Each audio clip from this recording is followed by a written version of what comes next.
확실한 말씀을 깨닫게 하며 또 너를 보내는 자에게 진리의 말씀으로 화답하게 하려 함이다 라고 하는 것입니다. 또한 여호와 하나님의 말씀을 마음에 보존하고 입술 위에 함께 있게 하기 위하여 이렇게 증가하는 것이다 라고 하는 말씀도 덧붙여 이루고 있는 내용이 본문에 기록되어져 있습니다.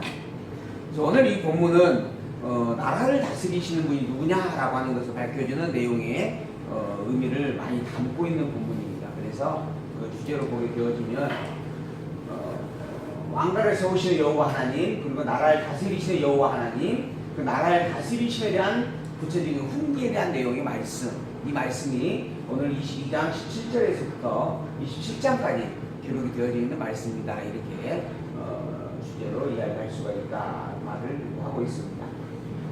잠언서라고 하는 부분이 여호와 하나님께서 창조주이시고 그리고 창조주로서 모든 마음을 다스리시고 주관하시는 주권자이시다.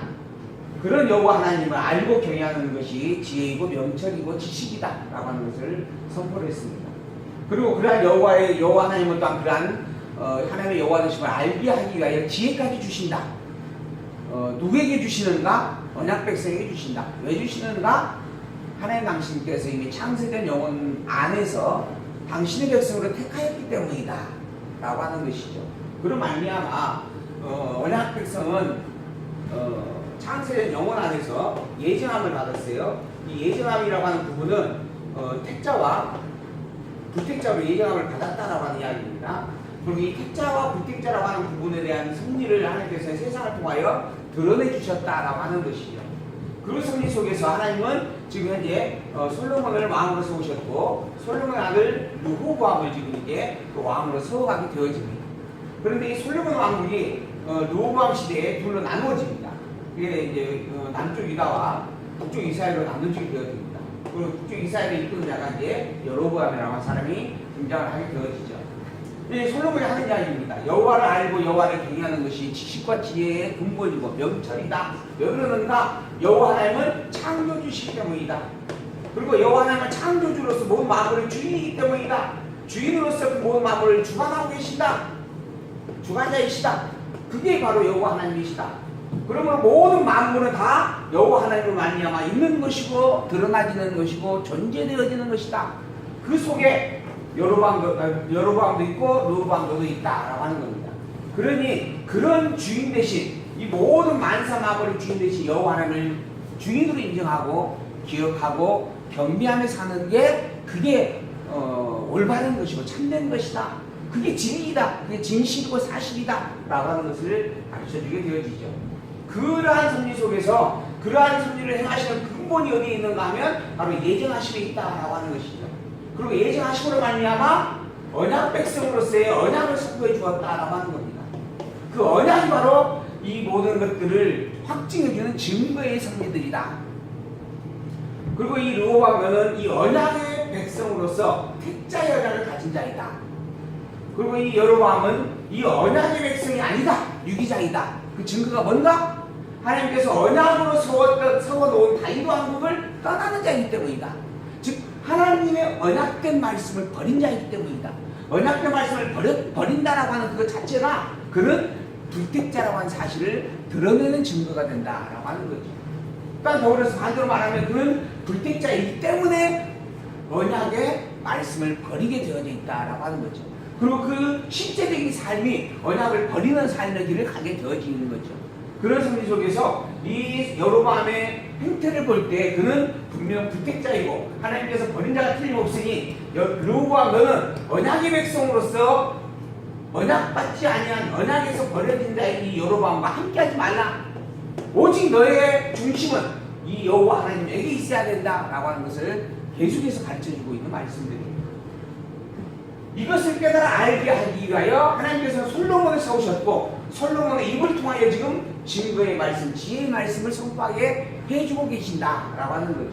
이 지혜의 근본이 여호와 하나님이시고 또한 그 지혜를 알게 하시는 이도 여호와 하나님이시고 그 지혜를 세워주시는 이도 여호와 하나님이시고 그 지혜를 간직하며 지키며 그 지혜와 함께 살게 하시는 이까지도 여호와 하나님이시다. 그래서 지혜를 주관하시는 그분이 여호와 하나님이시다라고 증거를 해준 겁니다. 그 여호와 하나님이 모든 만물의 주이되신 여호와 하나님이 다윗왕국을 세웠다라고 하는 거죠.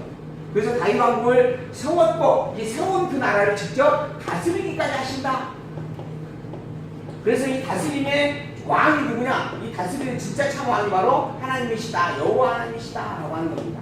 그러니 그 여호와를 알고 그 왕을 인정하며 살아가라라고 하는 말씀이 이제 지금 이 22장 17절부터 나와진 내용입니다. 그리고 이러한 장을 하는 이유와 목적이 뭔가? 바로 너로 하여금 너의 본질이 언약 백성이라는 것을 알게 하기 위한 것이고 언약 백성답게 살게 하기 위한 것이다. 어떻게 하는 것이면 언약 백성답게 살게 되어지는 것인가? 여호와를 기억하고 여호와를 인정하고 여호와를 경배하며 사는 일이다. 여호와를 기억하고 여호와를 인정하고 경배하며 사는 일은 어떤 모습으로 드러나지는가? 바로 그분이 전능자라고 하는 것을 시인하고 그분이 주인이다라고 하는 것을 시인하고 그분이 뭐죠? 신실자라고 하는 것을 시인하고 그분이 영원자라고 하는 것을 시인하며 사는 일이다. 이걸 고백하고 이걸 인정하고 이걸 찬양으로 노래하면서 사는 것이다. 그게 바로 여호와 되신 하나님을 경배하며 살아가는 일들이다 라고 하는 거죠. 그리고 또 하나 증거가 있다면 이 찬양과 더불어서 이것을 부정하는 자들과 결코 함께하지 않는 것이다 라는 겁니다. 이 여로보암과 함께하지 않는 것이다. 이 성경의 내용은 아주 단순합니다. 우리가 이미 시편을 통해서도 보았지만은 시편의 시작부터 복 있는 자와 복 없는 자라고 복 있는 자와 복이 없는 자라고 하는 것을 구별 지어놓고 성경의 내용이 정리가 되어져 합니다. 시편의 내용이 그게 증거가 되어졌죠. 근데 하나님께서는 인간의 시대인 아담을 홀로 만들으셨죠. 인간의 시대 아담은 혈일단신 처음 홀로 된 인생입니다. 그런데 이 아담으로 말미암아 갈빗뼈를 취하여서 바로 아내 하와를 하와를 만들죠. 그래서 아담과 하와가 이제 한 몸을 이루어서 그의 몸을 통하여서 가인과 아벨이 바로 구별이 되어집니다. 가인과 아벨이 나누어진다라고 하는 것이죠. 이렇게 역사의 시작점 속에서 인류는 나누어지며 시작이 되어집니다. 그리고 그 나누어짐의 실제적인 부분의 적용이 노아 시대에 확실하게 이루어지게 되어지죠. 노아와 노아의 세 식구, 여기는 이미 나누어진 상태입니다. 거기에서 모든 인류가 다 멸망을 당하죠. 그래서 제2의 인류의 시조를 노아라 이렇게 칭하는 거죠. 근데 이 노아는, 아담은 처음 혼자 하나로 만들어져서 시작이 된 존재이지만은 노아는 이미 그의 아내와 그의 자녀들이 다 분리된 상태에서 인류의 시작이 다시 되어지는 겁니다. 그래서 이미 그렇게 나누어졌다라고 하는 것은 다 분명한 증거가 되어지게 되어지는 거죠. 이렇게 이 모든 역사 승리는 하나님께서 하나님의 복 있는 자와 복 없는 자로 구별되어 있는 섭리를 가지고 시작이 되어집니다. 그리고 그것은 창세전 영원에서 이미 정하신 하나님의 뜻이었다라고 하는 것이죠. 그 섭리 속에서 언약과 하나님의 백성과 하나님의 백성이 아닌 자는 당연히 구별되어질 수밖에 없습니다. 그 증거로 하나님의 언약 백성인 자는 하나님을 믿고 경외하며 살게 되어져 있고 하나님의 언약 백성이 아닌 자들은 하나님을 버리며 배척하며 대적하며 살게 되어져 있습니다. 하나님이 아닌 다른 하나님을 믿고 살게 되어져 있다라고 하는 겁니다. 이걸 우리는 우상숭배다 이렇게 이야기합니다. 그리고 하나님을 믿는 것만이 오직 참 진리다라고 이야기를 하는 거죠. 진리를 간직하고 사는 자와 진리가 아닌 우상을 섬기며 사는 자로 철저히 나누어지게 되어져 있는 게 인생사다라고 하는 것입니다. 그러므로 하나님의 백성이라고 하는 것을 먼저 깨달아 알게 되어지고 그리고 난 다음에 그러한 본질을 깨달아 알게 되어진 자라면 당연히 그의 전능하심과 주권자이심과 신실하심과 영원불변하다라고 하는 것을 찬양하면서 살게 되어져 있고 또한 그게 살아감이 마땅하다라고 하는 겁니다. 문제는 그렇게 살지 못한다라고 하는 것이 문제예요. 하나님의 언약 백성인데 르호보암은 결국 여로보암과 똑같은 삶을 살게 되어집니다. 왜 그러는가? 근본은 하나님의 백성이지만 타락이라고 하는 옷을 입었기 때문에 그런 것이죠. 이미 타락된 존재이기 때문에 그런 겁니다. 그래서 다시 한번 깨달아 알게 하기 위한 하나님의 섭리의 방편으로 이제 행위 언약을 주시는 겁니다. 조건 언약을 주시는 거예요. 조건 언약. 이것을 해라, 이것을 하면 안 된다라고 명확하게 선포해 주는 겁니다. 그러므로 말미암아 그러니까 이것을 사실은 타락된 존재로서 그 지혜와 명철을 제대로 알 수 없고 알지 못하는 상태이기 때문에 그걸 분명하게 확인해 주기 위해서 이렇게 손에 쥐어주는 그러한 섭리예요. 그래서 이 행위언약이라고 하는 부분은 정말 초보적인 가장 연약한 그러한 그 교육의 출발점의 생리들이다라고도 우리가 말할 수 있는 부분들입니다. 그러므로 말미암아 자기의 근본을 깨달아 알고 근본을 깨달아 알면서 더불어 그 근본으로 말미암아 누리게 되어지는 영광이 얼마나 큰가라고 하는 것을 확인하게 되어지고 그로 말미암아 정말 악을 버리며 오직 하나님의 선을 상하며 살게 되어지는 그런 삶의 모습이 성도들의 삶의 모습으로 자녀에게 발견해 주시겠다라고 하는 말씀을 잠언서를 통해서 증거하여 가르쳐주고 있는 말씀이다라고 하는 겁니다. 그래서 오늘 본문은 그러한 나라를 다스리시고 세워가시는 여호와 하나님에 대한 주권성을 찬양하는 내용으로 기록이 되어 있다 이렇게 이야기를 할 수가 있습니다. 이제 구체적으로 그 본문을 보면서 본문을 하나하나 확인을 해보도록 하겠습니다. 나라를 다스리시는 여호와 하나님에 대한 증거의 말씀, 그 다스림에 대한 훈계의 말씀이고 지혜롭게 다스려 주신다라고 말씀을 해가고 있습니다. 너는 귀를 기울여 지혜 있는 자의 말씀을 들으며 내 지식에 마음을 둘지어다. 귀를 기울여서 지혜 있는 자의 말씀, 즉 여호와 하나님을 알고 여호와 하나님을 경외하는 자, 여호와 하나님을 가르치는 자의 말씀을 들으라 하는 겁니다. 그리고 그것을 지금 솔로몬이 가르치고 있는데 그 솔로몬의 지식에 마음을 두기 바란다 하고 당부를 하는 거죠. 이것을 내 속에 보존하며 내 입술에 있게 하니 너무도 아름다운 것이다 라고 이야기합니다. 여호와 하나님을 가르치는 그 말씀, 여호와 하나님을 증거하는 그 말씀을 손에 들고 입에 간직하고 사는 그것이 정말 하나님의 언약의 백성으로서의 가장 아름다운 삶이고 아름다운 모습이다 라고 이야기를 하는 것이죠. 내가 너로 여호와를 의뢰하게 하려 하여 이것을 오늘 특별히 내게 알게 한다 라고 또 말을 하고 있습니다. 내가 여호와 하나님을 의뢰하게 하려고 여호와 하나님을 알게 하고 그 여호와 되신 하나님을 의뢰하게 하려고 이것을 너에게 지금 증거하여 가르쳐주고 있는 것이다. 내가 이 교훈하는 이 교훈의 모든 내용들은 너로 하여금 여호와가 무엇인지 왜 하나님이 여호와인지 그 여호와만이 왜 참 하나님인지를 알게 하기 위한 것이고 그런 여호와 되신 하나님을 의뢰하게 하기 위한 것이다. 의뢰한다. 믿고 경배한다. 신하고 경배하며 살게 하기 위하여 이 잠언을 너에게 이야기해주고 있다라고 분명히 밝혀주는 것이죠. 내가 모략과 지식이 아름다운 것을 기록하여 너로 진리의 확실한 말씀을 깨닫게 하며 또 너를 보내는 자에게 진리의 말씀으로 화답하게 하려 합니다 라는 겁니다. 하나님의 여호와 되심과 여호와 하나님에 대한 분명한 신지식을 깨달아 알게 함으로 말미암아 그 아름다운 것으로 말미암아 그것을 또한 기록하여 증거해주므로 말미암아 진리의 확실한 그 말씀을 깨달아 알게 하기 위한 것이다. 지금 우리에게 이야기를 하면 성경을 알게 하기 위한 것이다. 성경을 바르게 알게 하기 위하여 이것을 지금 기록하였고 가르쳐주고 있는 것이다 하는 거죠. 그리고 그것을 또한 진리의 말씀을 함께 화답하고 교제를 나누게 하기 위한 것이다. 결국은 여호와 하나님을 고백하고 하나님의 여호와이심을 서로 이야기하고 그 여호와 되신 하나님을 찬양하는 그 일에 함께하게 하려고 이러한 자문을 지금 기록해 가고 있다라고 말씀을 하고 있는 것이죠. 우리가 자문서를 보면서 그게 윤리 도덕적이나 그러니까 인간의 삶에 대한 지혜로 그렇게 이야기하려고 하는 것은 잘못된 일이다라고 하는 것을 우리가 분명히 또 살펴볼 수가 있습니다. 약한 자를 약하다고 탈취하지 말며 권고한 자를 성문에서 압제하지 말라. 대저 여호와께서 신원하여 주시고 또 그를 노력하는 자의 생명을 빼앗으시리라. 노를 붓는 자와 사귀지 말며 울분한 자와 동행하지 말지니 그 행위를 본받아서 내 영혼을 온무에 빠칠까 두렵다라고 이야기를 합니다. 약한 자를 약하다 해서 탈취하지 말라. 약한 자를 약하다라고 하는 것은 약하다라고 하는 그것을 보기 때문에 약하다라고 하는 겁니다. 그러니까 강한 자를 강하다라고 여기는 것은 그 사람의 강함이라고 하는 것을 가지고 있는 권력이라고 하는 것을 보기 때문에 그런 거죠. 그래서 약함이라고 하는 것 때문이나 강함이라고 하는 것 때문에 또는 가난이라고 하는 것 때문이나 부자라고 하는 것 때문에 그 사람을 존경하고 또는 그 사람을 멸시해주는 부분들 이거는 눈에 보이는 것을 기준으로 두었다라는 이야기입니다. 그게 합당치 않다라는 거예요. 왜 합당치 않는가? 약한 것을 약하다라고 말하는 것이 왜 합당치 않는가? 약한 것을 약한 것이라고 말하는 것은 합당해요? 합당하지 않아요? 그렇죠?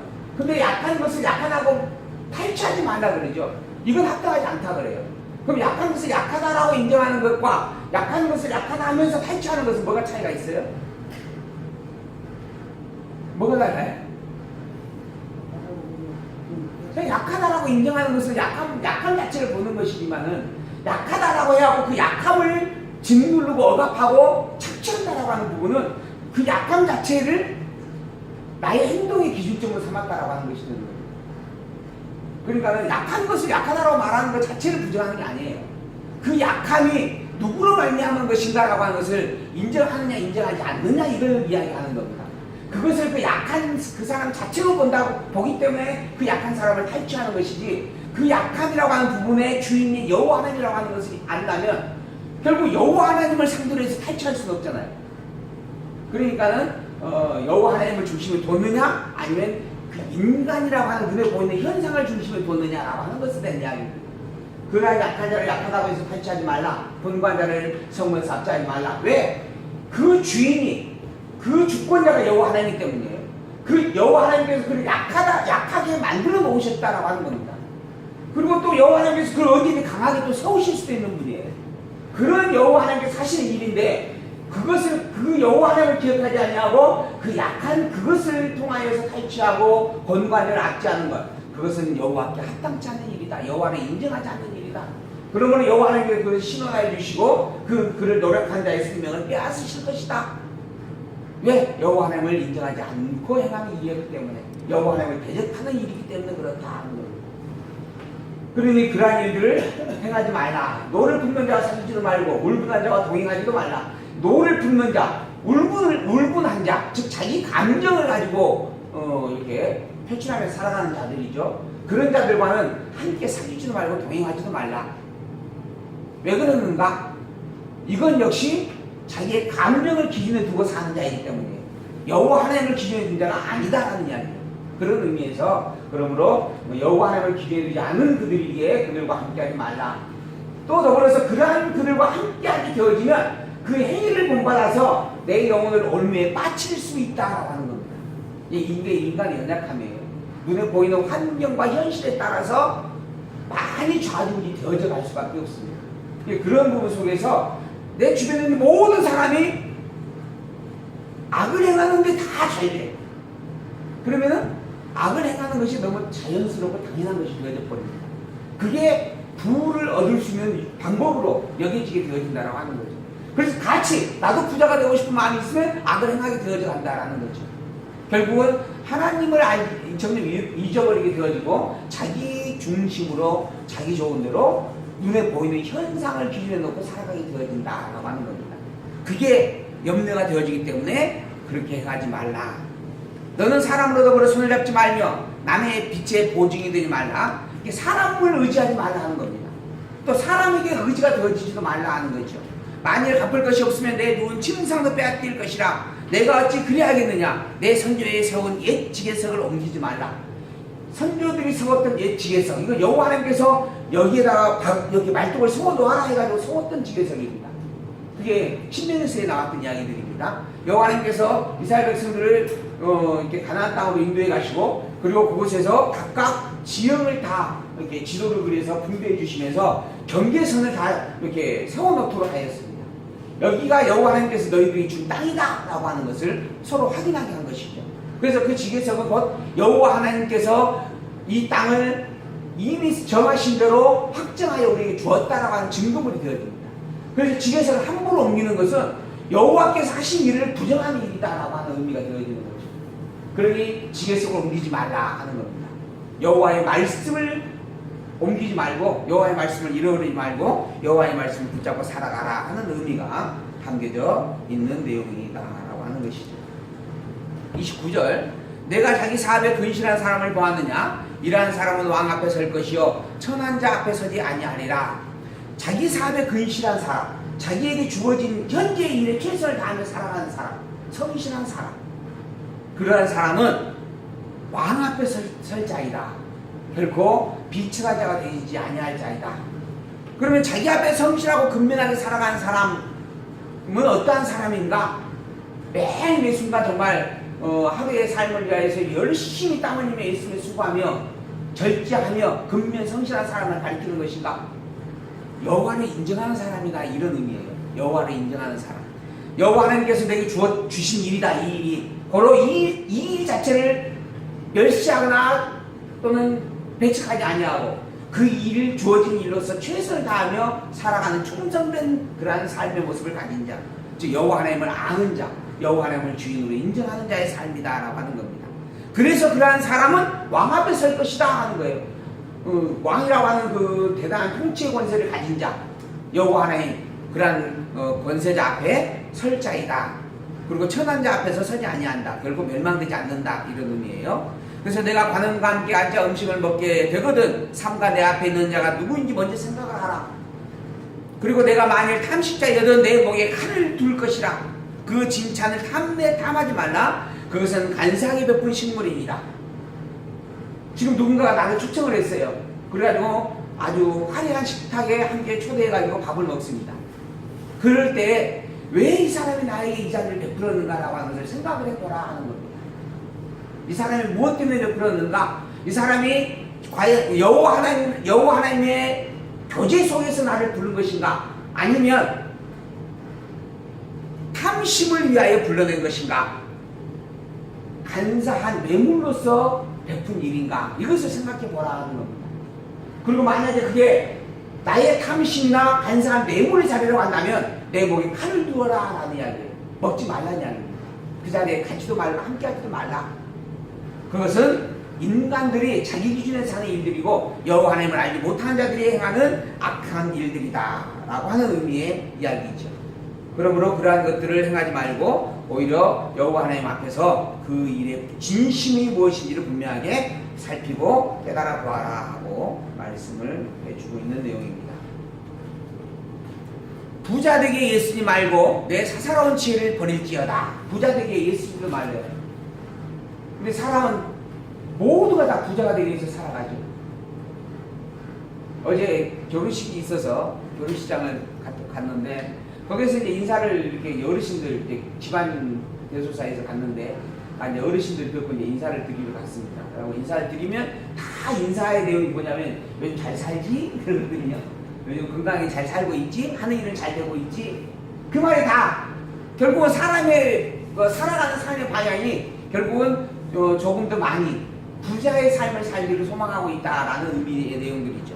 근데 부자가 되기 애쓰지 말라 하는 겁니다. 부자가 되기 애쓰지 말라. 무슨 말이에요? 응? 하나님께서 부자가 되게 하셔야 부자가 되는 일이다 이야기예요. 내가 애써서 부자가 될 일이 절대 아니다라는 겁니다. 근데 인간은 아침부터 저녁까지 내가 열심히 땀 흘려 애쓰면 부자가 되는 것이라 생각하는 거예요. 그렇게 살아가는 겁니다. 그렇게 살지 말라 하는 이야기입니다. 부자가 되지 말라는 이야기 아니에요. 부자가 되게 하시면 부자가 되는 것이다 하는 이야기예요. 근데 이 이야기를 잘못하면 부자 되게 애쓰지 말라 했으니까 그냥 대충 가난하게 아무렇게 살아도 그냥 인생 즐기면서 살면 된다는 이야기구나. 또 이렇게 이야기를 하는 부분들이 도로 있어요. 부자가 되게 하시면 부자가 되고 부자로서의 삶을 누리며 살면 됩니다. 아까 말씀드렸죠. 자기의 성심을 다하는 자. 부자의 환경을 주시고 부자의 삶을 주셨으면 그 일에 성심을 다하며 살아가는 겁니다. 그 성심을 다한다라고 하는 것의 뜻이 뭔가? 돈 많으니까 마음껏 돈 쓰고 산다 이런 뜻이 아니에요. 그 부자의 자리에 나를 두시니까 여호와 하나님이시다. 여호와 하나님이 나에게 부자의 직함을 맡겨주셨다 이야기예요. 반대로 가난한 것도 마찬가지입니다.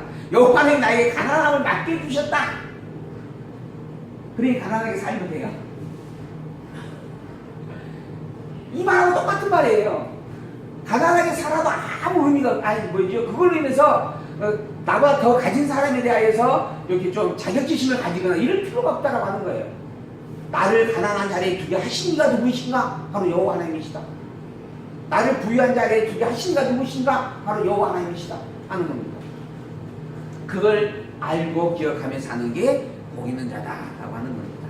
그래서 너의 사사로운 지혜를 버려라. 그렇게 인간적인 자기의 생각의 기준점을 버려버리고 여호와 하나님을 중심에 두고 살아가라. 내가 어찌 허무한 것을 주목하겠느냐? 정령이 저물어 날개를 내어 하늘에 나는 독수리처럼 날아가리라. 악한 눈이 있는 자의 음식을 먹지 말며 그 진찬을 탐하지 말라. 대저 그 마음의 생각이 어떠하면 그 위인도 그러한즉 그가 너희를 먹고 마시라 할지라도 내 그 마음은 너와 함께하지 아니함이라. 내가 조금 먹은 것도 토하겠고 내 아름다운 말도 헛된 도로 돌아가리라. 재산이라고 하는 게 내가 열심히 붙잡고 모으겠다 해서 모아지고 붙잡아지는 것이 아니다라고 하는 겁니다. 그 주인이 여호와 하나님이시고 그 여호와 하나님이 허물어버리면은 신속하게 순식간에 허물어져 버리게 되어져 있다 하는 겁니다. 독수리처럼 날아가 버린다라고 하는 거예요. 그러니 그러한 악한 눈이 있는 자의 음식은 악한 그러한 하나님 알지 못하는 자가 권한 음식은 먹지도 말라, 탕하지도 말라. 그 사람들이 부귀영화를 누리면서 살아가는 그 일에 대해서 부러워하지도 말라 하는 겁니다. 아예 조금도 먹지 말라. 조금 먹은 것까지 다 토하게 될 것이다. 더구나 나는 진심의 마음을 담고 여호와 하나님을 증거하는 그러한 자리로 그곳에 갈 수 있어요. 그래서 이제 우리가 그러한 부분에 있어서 이제 그러한 자리를 활용해서 또 말씀을 증거할 수도 있다라고 이야기를 하죠. 근데 사실 그 자리는 나의 아름다운 말을 들어줄 자리가 아닙니다. 자기들의 탐심을 채우기 위하여 나를 이용하기 위하여 불러낸 자리인 것이지 내 아름다운 말을 들어주기 위해서 모인 자리가 아니라고 하는 겁니다.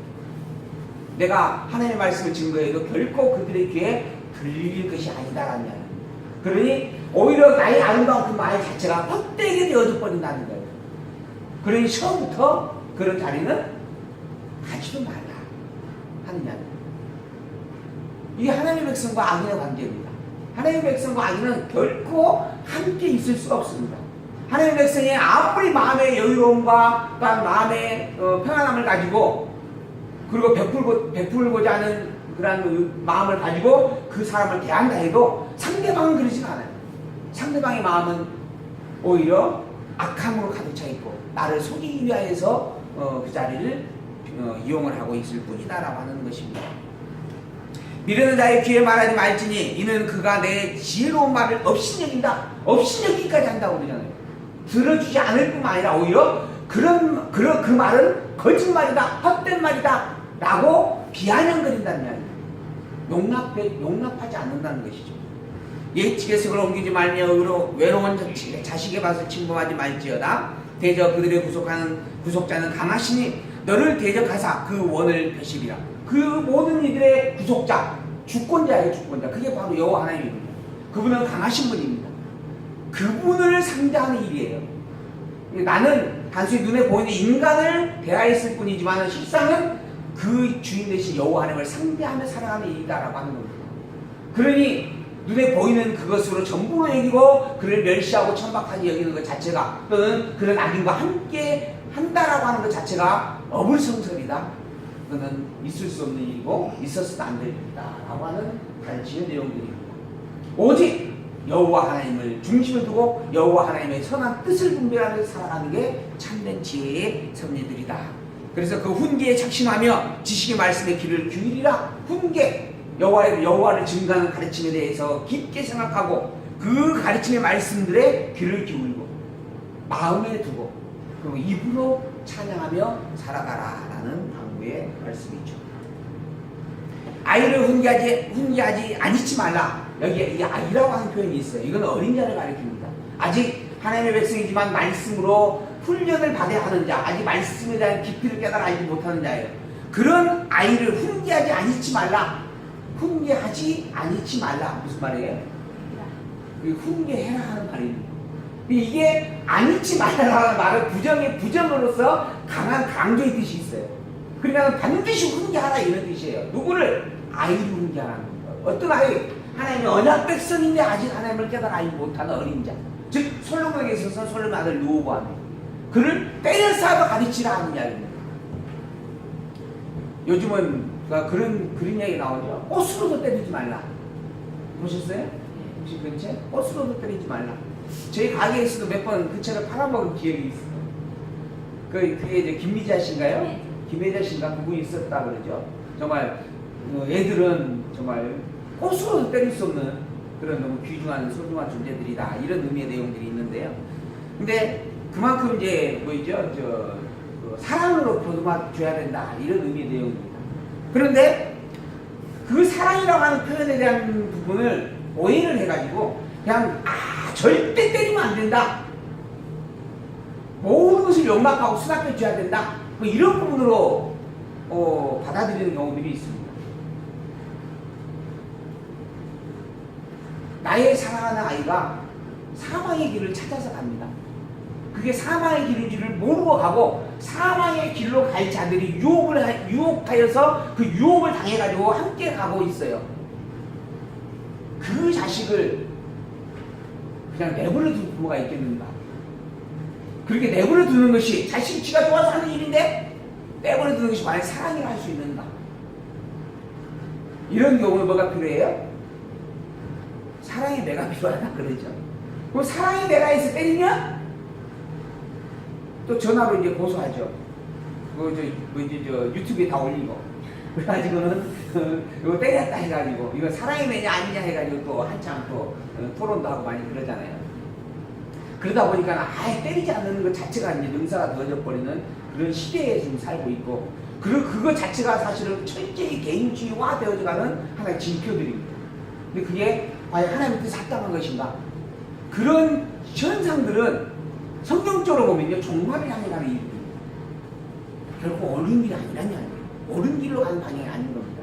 멸망의 길로 가는 방향들인 거예요. 그런 것들. 그걸 남들이 그렇다고 하는 것은 내버려 둬야 할 일입니다. 그건 내가 관여할 일이 못 되니까. 그러나 내 아이에게는 책찍을 들어서라도 훈계하여 가르치면 마땅하다. 왜? 그는 언약의 백성이니까. 만약에 언약의 백성이 아니라면 상관이 없는데 언약의 백성이니까. 그럼에도 불구하고 자기의 본질이 언약의 백성이라는 것을 아직 깨달아 알지 못하고 있기 때문에 그걸 가르쳐줄 필요가 있다라는 의미의 말입니다. 그래서 채찍으로 그를 때릴지라도 죽지 않는다. 그를 채찍으로 때리면 그 영혼을 음부에서 구원한다. 음부에서 구원하는 거예요. 이게 멸망으로 음부로 가고 멸망으로 갈 자에게 해당하는 이야기가 아닙니다. 음부로 가지 않아야 될 자가 음부의 길을 걷고 있기 때문에 하는 이야기예요. 내 아들아, 만일 내 마음이 지혜로우면 나 곧 내 마음이 즐겁겠고 만일 내 입술이 정직을 말하면 내 속이 유쾌하리라. 우리 두 자녀가 꼭 들어줘야 될 이야기입니다. 내 아들아, 내 딸들아, 만일 내 마음이 지혜로우면, 즉 너희의 마음에 여호와 하나님을 아는 지혜와 명철함이 있으면 그게 내 기쁨이다, 내 즐거움이다, 내 행복이다. 그러죠? 아니 엄마는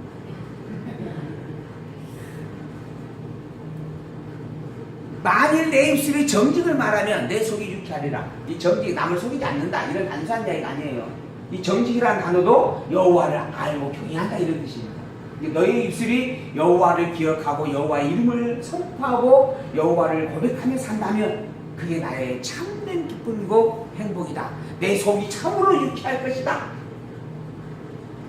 내 마음으로 죄인의 형통을 부러워하지 말며 항상